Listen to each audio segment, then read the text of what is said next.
Eu acho que a gente tem que pensar essa questão numa perspectiva histórica estrutural. O movimento sanitarista, crítico à política da ditadura militar, ele, enfim, da onde resultou o SUS na Constituição de 88, ele atuou fortemente nos anos de 1970, né? E a inspiração da agenda reformista e democrática que foi construída na década de 70 eram os sistemas de saúde enfim, que se desenvolveram no pós-guerra nos países da Europa, né? O sistema inglês, o sistema francês, italiano, etc. E esses modelos estão relacionados ao paradigma do Estado de bem-estar social, do welfare state, né? Muito bem. Então essa agenda no Brasil começou a ser pensada nos anos 1970, a inspiração era a experiência europeia, que ainda tinha bastante êxito naquele momento, e depois de um longo processo isso vai desaguar na Constituição de 88. Muito bem. Então, em 88, formalmente, quer dizer, no papel, o SUS, o Sistema de Saúde brasileiro, é público, universal, gratuito, baseado na ideia da cidadania, do direito, da universalidade, etc., etc. Parte da Seguridade Social é muito inspirado na experiência social da democracia europeia. Muito bem. O que acontece a partir de 1990? O paradigma é outro. O paradigma dos anos 90 é o paradigma do neoliberalismo, que é a ideia toda do Estado mínimo, da focalização, da mercantilização, da privatização, né? Eu só tenho que focar nos mais pobres, dar cuidados básicos de saúde, enfim. Então eu acho que essa é uma questão que a gente tem que pensar. Quer dizer, na verdade, a partir dos anos 90, e entre 1990 e 2002, as tensões foram muito fortes, né? No sentido, só para vocês terem uma ideia, a Constituição previa em 1993 uma revisão por maioria simples, né? E se tivesse tido a revisão constitucional em 1993, governo Collor, né, certamente o SUS tinha sido extinto, certamente, né? O impeachment do presidente acabou inviabilizando a revisão constitucional e as reformas foram feitas a partir de 1994, né? A partir de 1993, enfim. Então, a austeridade macroeconômica, ajuste fiscal, superávit primário, juros elevados, né? Para manter esse sistema funcionando, a economia funcionando, né? É quase que incompatível você ter sistemas públicos universais como o sistema de saúde, né? Então, daí, do meu ponto de vista, dessa análise que resultam os problemas que o SUS vive até hoje, desse período 90 a 92, né? A questão do fortalecimento do setor privado, da ausência de investimentos na expansão da oferta pública, né? É verdade que aumentou a expansão da rede básica, mas a questão da média complexidade não se avançou, né? Continuamos sendo, enfim, a privatização do sistema da oferta de serviço avançou, a mercantilização avançou, né? O pacto federativo foi praticamente, que foi feito em 88, praticamente se esgotou. Nós temos restrições financeiras de todas as ordens, né? O SUS viveu os anos 90 a ausência de fontes de financiamento, enfim. Eu creio que para a gente pensar essa questão, a partir de 2002, 2003, né, enfim, teve uma mudança,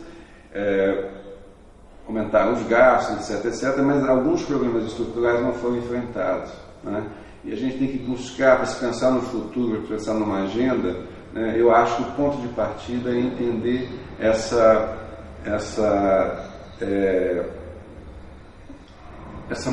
tensão entre esses dois paradigmas.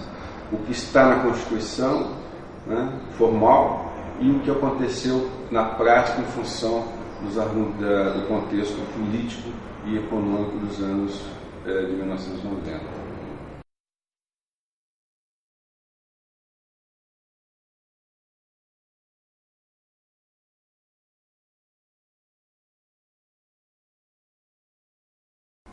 Então, a partir do que eu disse, quer dizer, a partir da identificação desses gargalos estruturais. Né? Esses gargalos estruturais é fruto dessa antinomia entre o que está na lei, né, e os condicionantes políticos e econômicos que passaram a valer, especialmente entre 1990 e 2002. Né? Então, desse ponto de vista, quais são as grandes questões a serem enfrentadas? A principal delas é a desigualdade do acesso, né? Desigualdade entre classes sociais e entre regiões. Como é que eu enfrento isso? Difícil.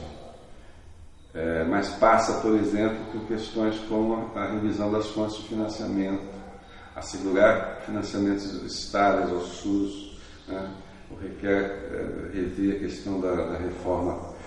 A reforma tributária é fundamental, né? A extinção da DRU, né? Que a DRU foi criada em 1993, o Fundo Social de Emergência, a revisão dessas políticas, das diversas políticas de desoneração fiscal, né? Que foram dadas a diversos setores econômicos desde a década de 90, que fragiliza o financiamento. O SUS tem que ser parte da Seguridade Social, né? Assim como reza a Constituição, e, portanto, também existe um orçamento da Seguridade Social, ali existem fontes, esse orçamento da Seguridade Social tem sido superavitário todos esses anos, né? Tem a questão do Conselho Nacional da Seguridade Social, nós temos que rever o Pacto Federativo, né? O SUS é um exemplo do ponto de vista de coordenação entre níveis de governo, é um exemplo para vários outros setores, como o Sistema Único da Assistência Social, o Sistema Único da Segurança Alimentar, não é? Mas, ao longo dos anos, o Pacto Federativo foi esvaziado, ou seja, estados, especialmente municípios, assumiram muitas tarefas, mas, de alguma medida, perderam recursos, né? A questão e um outro ponto fundamental é como é que a gente consegue reverter esses processos de mercantilização e de privatização da oferta de serviços, né? Se vocês pensarem bem, quer dizer, em 1988, né, nós tivemos 20 anos de ditadura, ampliação da oferta de serviços privados. Então, 1988, 1990, 80% da oferta era privada, né? O que se esperava do SUS uma perspectiva mais progressista e igualitária a partir dos anos 90? Que houvesse investimentos públicos para ampliar a oferta pública, né? O SUS é público e universal, então, para ser público e universal no contexto em que ele nasce, em que 90% da oferta é privada, você tinha que ampliar o investimento público, né? Mas em função das tensões que eu falei para vocês, que ocorreram entre esses dois paradigmas dos anos 80, o investimento público na ampliação da oferta de serviços públicos não foi satisfatória, né? E então você continua tendo, como você resolve se não tem oferta pública, contrato do setor privado? Então a privatização do sistema de saúde brasileiro é enorme, fortíssima, com diversos mecanismos, né? Do ponto de vista do gasto de saúde no Brasil, mais de 55% é o gasto privado. Então como é que você reverte esse tipo de questão, né? Esse é um outro ponto que tem que ser enfrentado, né? E um quarto ponto importante é a questão da gestão pública. Nós temos que ter uma gestão pública eficiente, que passa por uma complexidade de desafios, como, por exemplo, uma carreira pública, né? Nós temos que rever a lei de responsabilidade fiscal, né? Por que tem que rever a lei de responsabilidade fiscal na questão da saúde, da educação, da assistência social? Porque ela limita o gasto das esferas de governo até 50% com o pessoal. Muito bem. Só que estados e municípios, os municípios especialmente, assumiram a responsabilidade na saúde, assistência social e educação. 90% do gasto nesses setores é pessoal. Né? E o que se fez para burlar a lei de responsabilidade fiscal? Né? Contratação de pessoal via OCIPs, via ONGs, via cooperativas, etc. Né? Por quê? Por que burla? Porque os gastos com essas entidades, com essas organizações, não são contabilizados como gastos com o pessoal, são contabilizados como serviços de terceiro. Né? Então, uma forma de burlar a lei de responsabilidade fiscal. E o que acontece na gestão do doente? É praticamente inviável você gerir um sistema como o Sistema Único de Saúde, com essa combinação de funcionários estatutários que ganham muito menos que um outro funcionário que é de uma OCIP X, que ganha muito mais, faz a mesma função. Como é que você gerencia um sistema com tamanhas complicações do ponto de vista, por exemplo, do ponto de vista pessoal, da gestão de pessoal? Né?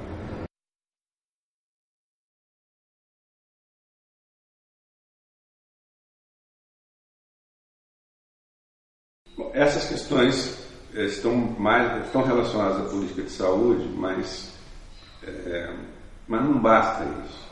O que é pensar a saúde na perspectiva do desenvolvimento? Né? É preciso que a agenda do setor saúde também incorpore questões mais amplas, né? Como, por exemplo, o reforço do papel do Estado. Nós não vamos resolver as desigualdades sociais ou da saúde no Brasil com o setor privado. O Estado é fundamental. Isso não existe país civilizado, desenvolvido, no qual o Estado não cumpre um papel fundamental, tanto no crescimento, na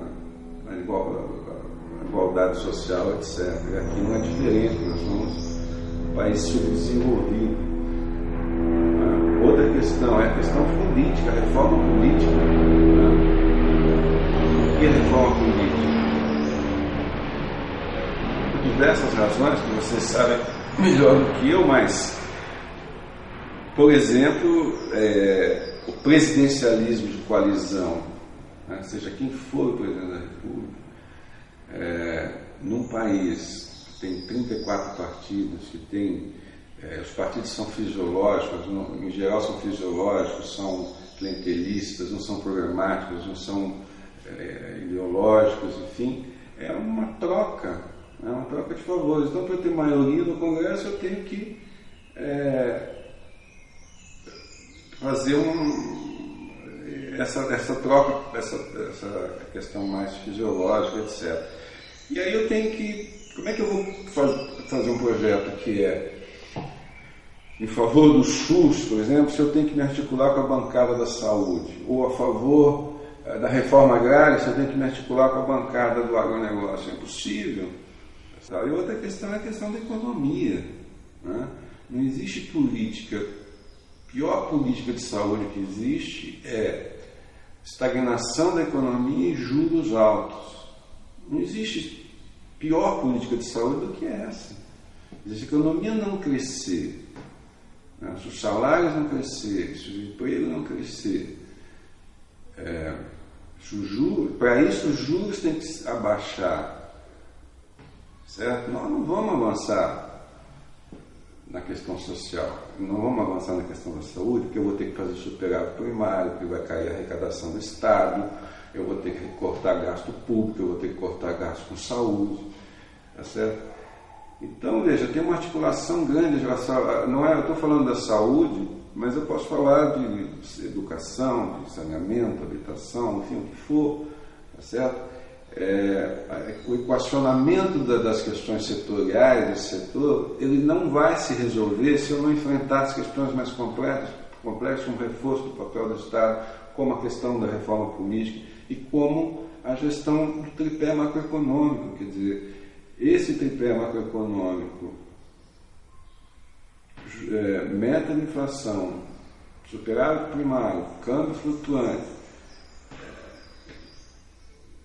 autonomia do Banco Central, estão falando agora uma coisa absurda, tá certo? Isso é impossível você pretender o desenvolvimento, né?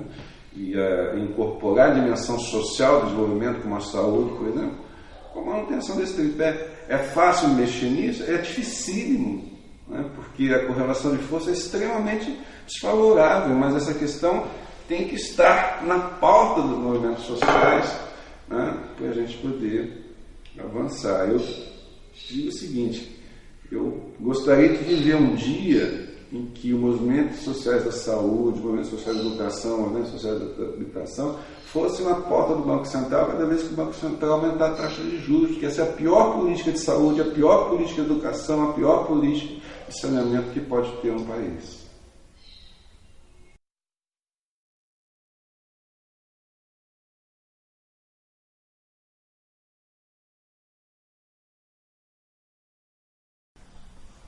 Olha, eu me preocupo muito, o que mais me preocupa atualmente é o que os candidatos aí da oposição têm anunciado do ponto de vista da ortodoxia macroeconômica, né? Essa é a pior política social que existe. Certo? O que está sendo pensado pela oposição, os dois candidatos? A ideia da autonomia do Banco Central. E a segunda, reduzir a meta de inflação para 3,5%. A autonomia do Banco Central é um absurdo, porque retira o núcleo da política econômica, do debate político. Quer dizer, a sociedade não pode interferir no núcleo da política econômica. Quem define a política econômica é um Banco Central. Quer dizer, um Banco Central independente do povo. Está certo? Na manutenção desse regime de metas de inflação, você tendo um Banco Central independente e reduzir a meta de inflação para 3,5%, o que vai acontecer? Vai acontecer que para manter a inflação a 3,5%, você vai ter que fazer um aumento cavalar nos juros.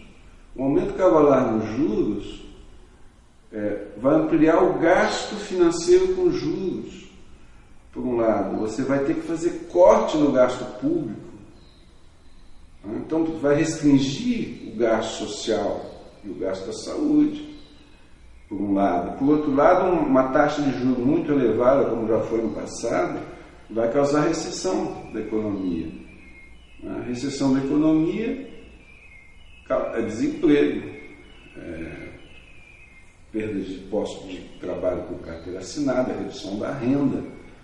A melhor política social que existe é geração de emprego com carteira assinada e aumento da renda do trabalho.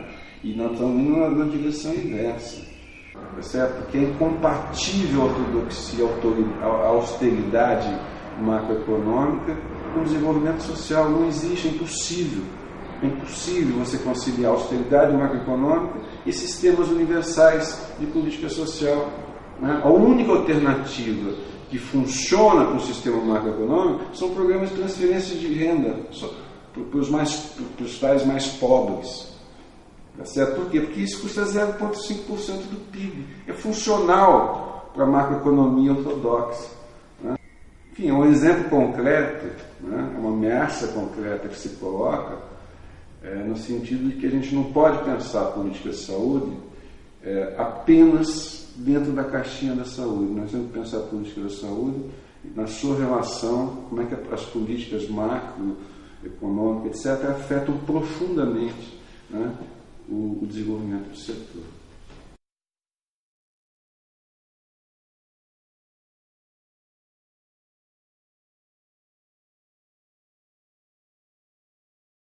Eu acho que os ensinamentos são extraordinários e alguns setores se apropriaram disso, e o que é positivo, como a assistência social, como a segurança alimentar.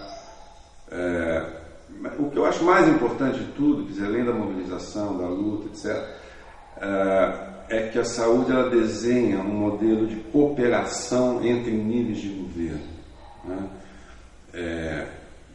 Nós temos uma política, o SUS ele é corresponsabilidade dos 3 níveis de governo, União, Estado e municípios, né? Mas embora a gestão seja municipal, você conseguiu desenhar um modelo de cooperação entre os 3 níveis de governo, né? E o que é mais importante, isso não ficou só no papel, né?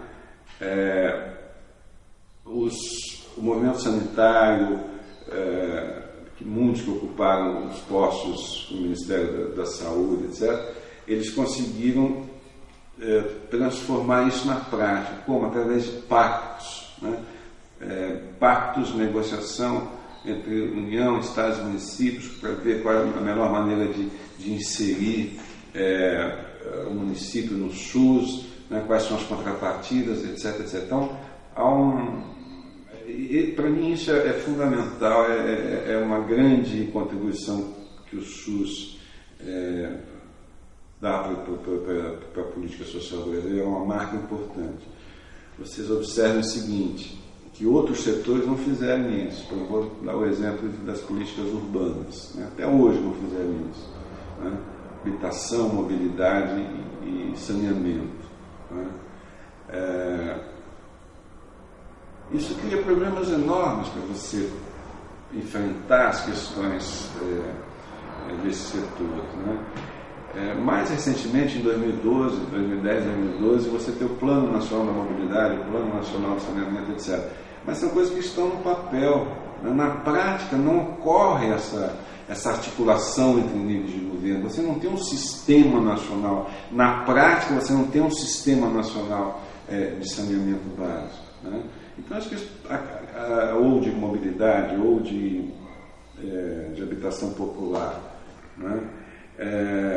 Isso cria problemas enormes para você enfrentar, por exemplo, as questões que afetam esse setor, né?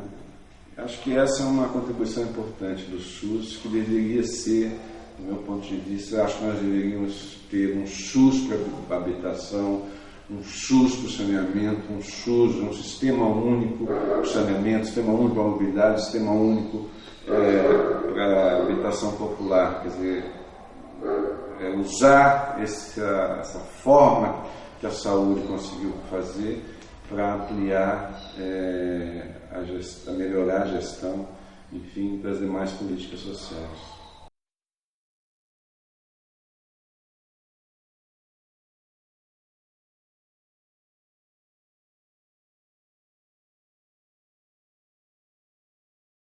Então, essa questão das desigualdades, né? Um projeto de desenvolvimento do Brasil tem que enfrentar a questão das desigualdades.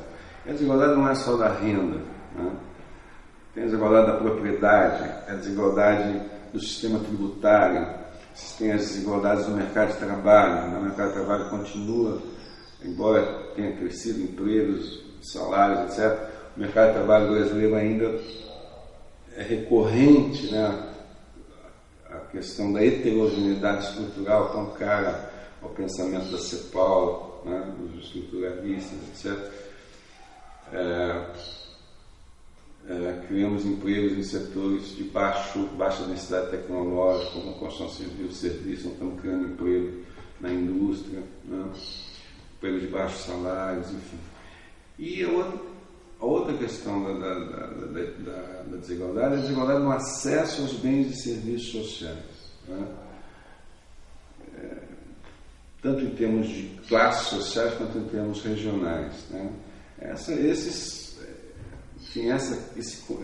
Enfrentar as várias faces das desigualdades sociais do meu ponto de vista, deveria ser um núcleo de uma agenda de desenvolvimento, né? E no caso da saúde, quer dizer, saúde acho que nem é o pior problema. Quer dizer, eu vejo a questão da mobilidade, do saneamento básico. Por exemplo. Metade dos municípios, mais da metade dos domicílios do Brasil não tem casa com rede de esgoto. Né? Do esgoto que é coletado, uma parte ínfima, se não me engano, 1/3 apenas é tratado, o resto você coleta e joga no rio, joga no mar. Né? Enfim. Mas no caso da saúde, enfrentar as desigualdades na saúde, quer dizer, recoloca a questão de como universalizar a cidadania social. Né? E isso passa, do meu ponto de vista, pelo avanço da regionalização. Né? O SUS ele tem que chegar onde ele não chega, né? Tanto do ponto de vista regional quanto do ponto de vista da população que não é atendida. Então, por outro lado, nós temos visto também o seguinte: um dos problemas do SUS é que desde 1990, desde o governo Collor, quer dizer, há uma ponte direta entre o governo federal e os municípios. E os estados foram saindo, né, deixando de cumprir o papel que a Constituição determina. Né? E, enfim, eu acho que a questão da regionalização pode tentar enfrentar essa questão. Né? Então, como é que a questão de criar alguns distritos sanitários e ver como é que os 3 níveis de governo atuam de uma forma mais articulada. Então, esse é um caminho extremamente fértil, extremamente útil para que a gente consiga, né, em alguns anos, universalizar a cidadania social, universalizar a oferta de saúde, como a própria palavra diz, né, universalizar para todos os brasileiros, incluindo os mais pobres. Né? Quer dizer, o SUS universal, gratuito, ele tem que chegar para todo mundo, incluindo os mais pobres. Né? Esse é um desafio enorme que a sociedade brasileira tem que enfrentar. E eu acho que de todos os setores sociais, o SUS, pela sua estrutura, enfim, pelo que ele conseguiu avançar do ponto de vista dessa articulação entre os 3 níveis de governo, esse pacto, os pactos que já foram selados, as instâncias que existem para essa negociação, para a pactuação, né, é um dos setores que mais tem condições de avançar nesse sentido.